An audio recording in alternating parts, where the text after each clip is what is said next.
Abelardo Romero Esquer, quien es cirujano gastroenterólogo. Y bueno, ya estamos aquí en su programa Familiarmente y queremos agradecer al doctor Roberto Peláez, que está ya con nosotros y que nos va a platicar un poquito acerca de lo que es estas personas, estos genios que sufren de algún tipo de trastorno y que esto los vuelve unas personas mucho más creativas. ¿Qué tal, doctor? ¿Cómo se encuentra? Encantado, un placer. Y saludo a todo el público televidente que mensualmente nos estamos viendo en el programa. Muy bien, doctor, fíjese que este tema es un tema que realmente pues, nos interesa a nosotros mucho como público. Son personas que sufren un poquito el trastorno de lo que es la bipolaridad o maníaco depresivo. Sin embargo, hay muchas personas en la historia que se han catalogado como genios y que han sufrido este tipo de trastornos. ¿A qué se debe, doctor? Por ejemplo, uno de los ejemplos que traemos a colación es el caso de Ian Poy, que me imagino que la inmensa mayoría o ha leído algo, un cuento, es es del género del romántico, más bien de escritura corta, de cuentos, es el creador de los cuentos cortos, ficticios, las novelas, generalmente se caracterizó por escribir cuentos cortos, ficticios, románticos. Generalmente fue un creativo, un gran creador. Debemos destacar que él surge de una familia muy humilde y que es adoptado por un abogado, el cual lo protegió durante toda su adolescencia y parte de su adultez. Y también debemos destacar que muere a los 40 años de edad y muere en un hospital, y casualmente la causa de muerte no se precisó totalmente, porque bueno, lo encuentran en la calle prácticamente deambulando y es llevado al hospital de una forma en ese momento que se encontraba en un cuadro depresivo, y es llevado al hospital y en el hospital a los pocos días fallece. Sí, bueno, pero bueno, en cuanto a generalidad, como tal, existe una característica en el trastorno bipolar. No podemos pensar siempre que el trastorno bipolar se caracterice por todas las cuestiones nada más, ¿cómo se llama?, de problemas. No, el trastorno bipolar pasa por diferentes fases. Por ejemplo, ahí estamos viendo la imagen. Muchas veces la literatura describe hasta inclusive casos de niños de 8 años que pueden comenzar con trastorno bipolar, sea del sexo femenino como del sexo masculino, o sea, hombres o mujeres. La literatura lo describe. A diferencia, debemos también aclarar esto. A veces decimos muy comúnmente en la población, es un bipolar. Hay que tener cuidado con eso, porque un enojo de un día no nos da la posibilidad de caracterizar como bipolar. Y me disculpa porque está un poquito tratando de aclarar y no responder totalmente tu pregunta, pero bueno, sí dejar plasmado que para plantear un trastorno bipolar la persona debe mantener los síntomas, bien sea de tristeza, depresión o de enojo, en un término no menos de 12 días, al igual que lo contrario, cuando se habla de la euforia, hay quien le dice euforia, o nosotros le decimos manía, que es la idea grandeza de regalar, de comprar, y hasta inclusive que cuando esa persona se le va en contra, pues se deprimen. Entonces, esta es una enfermedad, el trastorno bipolar, muy bien caracterizada, que no solamente se desenvuelve en el plan, es una enfermedad afectiva, porque afectiva, bueno, pero no solamente tenemos que verla en el plano psicológico, sino en el plano neuropsicológico, desde el punto de vista que a nivel de estructura cerebral hay cambios bioquímicos que tienen que ver hasta inclusive estos cambios bioquímicos con influyen muchos factores, como los factores ambientales, como los factores del ritmo biológico o el ciclo circadiano, que es el reloj biológico que tenemos. A veces, como se dice, el cambio de luna tiene que ver en ello, y ahí hay situaciones que pueden cambiar. Y por supuesto, la característica generalmente de esta enfermedad, que su comienzo debe ser en una edad en general de 18 años en adelante, pero excepcionalmente se pueden ver en niños hasta a partir de los 8 años. Aclaraba que el berrinche y estas situaciones no es para que se le ponga el término de bipolar, pero sí se puede ver en niños y en adolescentes. Pero esto sí lleva una valoración y tener las características. Esta enfermedad se caracteriza básicamente por tener las características de tener cuadros de depresiones, cuadros de depresiones que llegan a ser cuadros depresivos y cuadros y periodos de normalidad. La depresión generalmente dura, esa depresión, si no se trata, puede durar hasta 6 meses. Y por supuesto, después viene un periodo de sanidad o normalidad, y después viene lo que le llamamos euforia o manía. La población muchas veces lo conoce como euforia, pero científicamente es manía, donde se caracteriza por querer regalar, artículos, querer regalar autos, se sienten poderosos, se creen dueños, son inventivos, son creativos. Y ahí es donde viene que muchos genios, entre ellos está Edgar Poe, como igual que la artista Marilyn Monroe, por supuesto, también era portador, igual que un presidente de Estados Unidos. Abraham Lincoln tuvo también un trastorno bipolar. Hay grandes hombres en la historia que han tenido, ¿por qué? En su etapa de manía, que es la etapa que son muy creativos, son muy imaginativos, y entonces son capaces de hacer lo que no hacen en la vida cotidiana. Y, por ejemplo, que es muy discutido en el diagnóstico de él. Hay quien dice que es un bipolar, hay quien dice que es una esquizofrenia. El caso de Van Gogh. Ustedes saben las obras tan lindas y magníficas que ha hecho Van Gogh. Y Van Gogh, claro, el caso de Van Gogh no está definido totalmente porque hay muchas discrepancias. O es una esquizofrenia o es un trastorno bipolar, que son dos polos opuestos. Pero bueno, ¿a dónde queremos llevarlo? Que no podemos ver siempre en el trastorno bipolar situaciones que sean tan preocupantes, no. Si el trastorno bipolar somos capaces de verdad, desde niño, encaminarlo desde que aparezca y sobrellevar y llevar un seguimiento adecuado, terapéutico y más que terapéutico, preventivo y de prevención, tenemos estos genios. Hay más de 40 genios en el mundo que han tenido trastorno bipolar, grandes hombres. ¿Y cuántos no hay? Yo diría que no fueron diagnosticados, porque muchos personajes de la historia no se tratan por diferentes causas, por diferentes prejuicios, como igual pasa en la población con la depresión, que a veces no acuden al médico porque se sienten flojos. Y no tienen un diagnóstico real, pero no quiere decir que no lo padezcan, ¿no? Exactamente, y puede haber.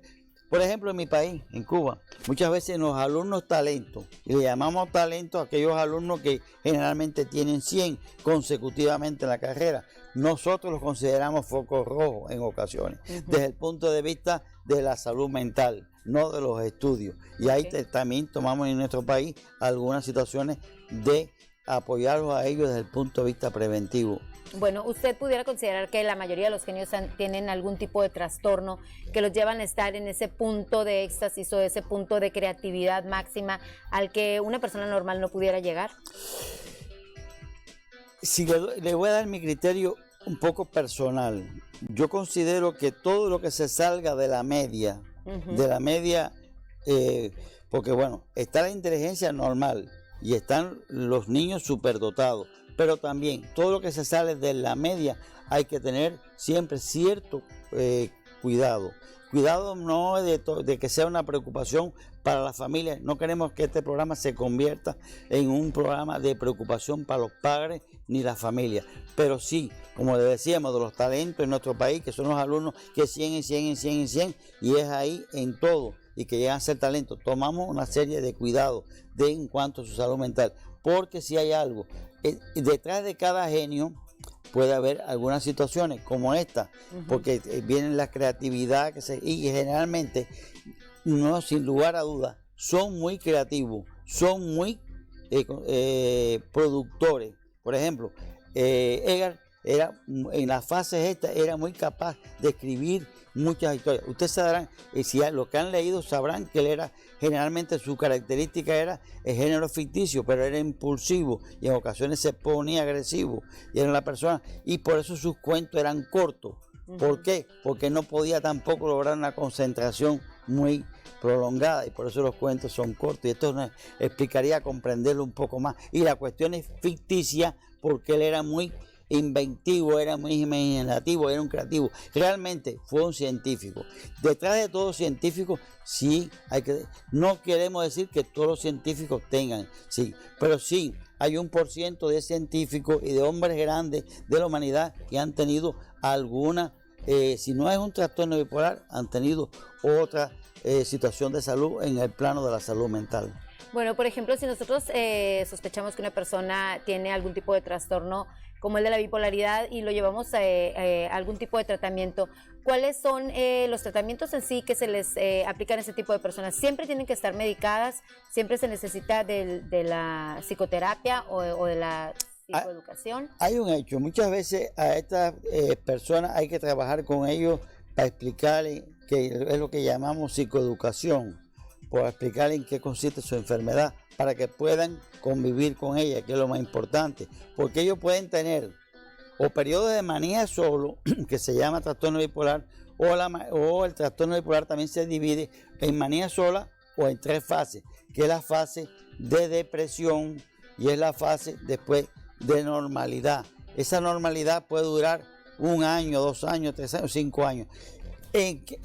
¿Cómo podemos lograr esta normalidad? Que considero que es el punto más en la prevención. ¿Y a qué le llamamos prevención?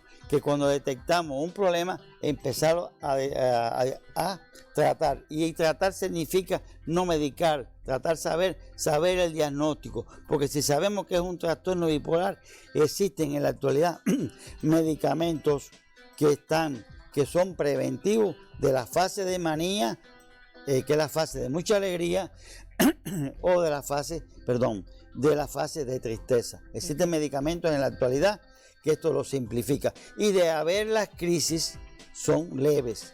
Y entonces, si el paciente recibe una verdadera psicoeducación por parte del médico de cabecera, en realidad él en ocasiones identifica el cuadro de depresión y acude, además, en pacientes que sean seguidos con el mismo médico. Ya el médico muchas veces sabe en el tiempo que puede haber un cuadro depresivo y en el tiempo que puede haber un cuadro de euforia o de manía. Y entonces ahí, hasta inclusive a veces cuando ya tenemos la certeza, empezamos a medicar humeantes. Ahora, estos pacientes no tienen que tomar medicamentos de por vida. Si tomaran algo de por vida, sería el preventivo, y eso sería un solo medicamento, que sería para evitar que exista, como ustedes verán, la dopamina está en todo, está en el TDA y está en todas las enfermedades, igual que está en los trastornos alimentarios, en el atracón, porque la dopamina tiene que ver con el sistema igual que la serotonina, los neurotransmisores y estos medicamentos, por ejemplo, hay medicamentos preventivos para que este paciente haga y lleve una vida. Ahora, es esencial en estos pacientes es la familia, como veíamos al inicio y platicamos. En el caso de Ampoy no existió una familia realmente que le apoyara tanto. Sí hubo un señor abogado que lo adoptó y lo apoyó económicamente y un poquito efectivamente. Es muy importante la familia. Cuando hablamos de la familia nos referimos a los hijos, a los padres, y en general a los amigos cercanos, todo esto. Esto tiene muy importante para que la persona haga una vida con una salud mental adecuada. Muy bien.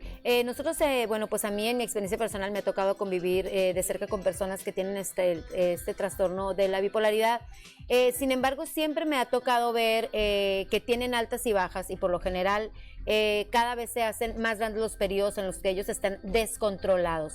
¿Hay alguna manera, porque estas personas están tomando medicamentos, están llevando una psicoterapia, ¿hay alguna manera de mantenerlos a ellos en una fase intermedia, por decir? Porque de verdad es muy desgastante tanto para la persona como para la familia, los amigos y la gente que convive. Es casi imposible que tengan una relación de trabajo sana. ¿Realmente hay algo que los pueda mantener a ellos en una media? Mire, en la antigüedad, cuando prácticamente que lo que se tiene en manicomio y los tratamientos psiquiátricos, no había los conocimientos, ni la tecnología, ni los medicamentos de la actualidad, muchas veces se hospitalizaban en sanatorios 6 meses y desaparecía la crisis, digamos, de depresión o de euforia o de manía, que es lo mismo. Y entonces después venía un periodo de normalidad que podía ser 6 meses o mucho, o años. Ahora, hoy en la actualidad existe, lo primero es que la persona llegue a comprender su enfermedad y que sepa que es como, digamos, como la del diabético, que la va a padecer de por vida, pero en la medida que lo sepa de por vida, pues va a tomar, como en el caso del diabético, que toma medicamentos para controlarse igual. En este caso tenemos una posibilidad. Hay medicamentos para prevenir la depresión y no solamente para prevenir la depresión del trastorno bipolar, sino las depresiones. Hay medicamentos que nosotros utilizamos en la práctica diaria, que lo hacemos para el paciente que lleva. Por eso logramos a veces pacientes, en vez de, ya hemos disminuido, de mejorar las depresiones o solucionarlas, en vez de 8 y 12 semanas, a 6 semanas y hasta 4. Con usando los mismos medicamentos que usamos en la prevención del trastorno bipolar. Igual que esto nos ayuda. Ahora, lo que sí es importante para sintetizarlo, el apoyo familiar, la familia en general con la comunidad. Segundo, la psicoeducación del paciente, hacerle saber en qué consiste la enfermedad. Y tercero, es importante también que el paciente, la disciplina del paciente en cuanto a tomar la medicación. Ahora, la pregunta es la siguiente, lo que me decía, ¿por qué cada vez claro, el paciente no bien atendido se cronifica? Y al cronificarse, pues en realidad, porque a medida que va teniendo recaída, se va a ir cronificando. Muy bien, bueno, pues le agradecemos muchísimo, doctor, toda esta explicación acerca de lo que es el trastorno de la bipolaridad y de todo esto que sufren los genios, que bueno, no es tan malo como parece. No. Así es que le agradecemos mucho que haya estado con nosotros el día de hoy. ¿Cuáles son sus medios de contacto, doctor? El contacto está ahí Muy bien, ahí están apareciendo en Neurociencia, México Cuba, y está el celular mío personal también. Bueno, muchísimas gracias. Nosotros lo invitamos a que se quede con nosotros en el transcurso del programa. Vamos a ir a un cortecito comercial y regresamos rápidamente. Muchas gracias a todos.